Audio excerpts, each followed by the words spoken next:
Samajwadi party और मुस्लिम vote bank का रिश्ता कोई नया नहीं है, लेकिन अब एक बड़ा सवाल उठ रहा है। आजम खान के बाद अखिलेश यादव किस मुस्लिम नेता पर भरोसा कर रहे हैं? क्या सपा में अब कोई नया मुस्लिम चेहरा उभरेगा? कभी समाजवादी पार्टी के मुस्लिम चेहरे कहे जाने वाले आजम खान आज राजनीति के हाशिए पर हैं। मुकदमे, जेल और पार्टी से दूरी ने उनकी राजनीतिक पकड़ को कमजोर कर दी है।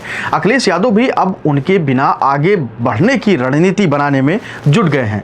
सूत्रों की माने तो सपा अध्यक्ष अब ऐसे मुस्लिम नेताओं पर दांव लगा रहे हैं जो जमीन से जुड़े हों, लेकिन किसी एक चेहरे पर पूरी राजनीति आधारित ना हो। पार्टी की रणनीति अब व्यक्तिगत चेहरे से उठकर संगठनात्मक प्रतिनिधि की ओर बढ़ रही है। पश्चिमी यूपी से लेकर पूर्वांचल तक अब अखिलेश ने रईस अहमद, रिहान खान, तस्लीम अहमद जैसे नेताओं को आगे किया है। साथ ही संगठन में नई जिम्मेदारियां देकर मुस्लिम युवाओं को भी जोड़ रखा है। दूसरी ओर एआईएमआईएम के चीफ असदुद्दीन ओवैसी भी मुस्लिम वोट बैंक को लेकर यूपी में अपनी पकड़ मजबूत करने में जुटे हैं। ऐसे में अखिलेश यादव को अब पुराने फार्मूले से आगे बढ़ना जरूरी हो गया है। पार्टी के जानकार मानते हैं कि अखिलेश अब मुस्लिम समुदाय को पार्टी की एकजुट सोच से जोड़ना चाहते हैं, न कि सिर्फ एक चेहरे से। आने वाले समय में सपा की मुस्लिम राजनीति का चेहरा कोई एक नहीं बल्कि एक पूरी टीम होगी। आजम खान को लेकर पहले से ही चंद्रशेखर आजाद मैदान में है। जब जब आजम खान के परिवार से मिलने आजाद समाज पार्टी के मुखिया और नगीना सांसद चंद्रशेखर आजाद ने रामपुर में कदम रखा है, तब तब अखिलेश यादव की बेचैनी बढ़ गई है।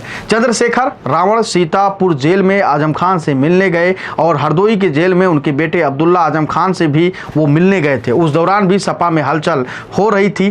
कहा यह भी जा रहा है कि अखिलेश यादव अब किनारा कर रहे हैं, मगर अब अब्दुल्ला आजम खान जेल से बाहर आ चुके हैं। इसके बाद से चंद्रशेखर आजाद ने न तो उनसे मुलाकात की है और न ही उनको लेकर कोई बयान दिया है। हालांकि अखिलेश यादव भी चुप्पी साधे हुए हैं। चुप्पी साधने के पीछे यह कहा जा रहा है कि दरअसल अब मुसलमान वोटर के पास समाजवादी पार्टी के अलावा कोई मजबूत विकल्प उत्तर प्रदेश में नहीं है। भाजपा के खिलाफ मुसलमानों की एकजुटता को अखिलेश यादव ठीक से भुनाना चाहते हैं। अब अखिलेश यादव ऐसी मुस्लिम लीडरशिप को उभारने में लगे हैं जिसमें उनके पिता और उनके पिता के दौर का साया ना हो। माना जा रहा है कि इसीलिए ही मौलाना मोहिबुल्लाह जैसे प्रत्याशी उनके पसंद बनने लगे हैं। इसीलिए इकरा हसन जैसा युवा चेहरा वो सामने लाए हैं जिसे सब लोग पसंद कर रहे हैं। अब अखिलेश आजम खान और उन जैसे लोगों की दबाव की रणनीति को नकारने लगे हैं। अब तो यही लगता है कि आजम खान अखिलेश यादव के लिए बीते दौर की बात हो चुके हैं। शायद रामपुर की जनता भी आजम खान को अब इसी नजरिए से देख रही है।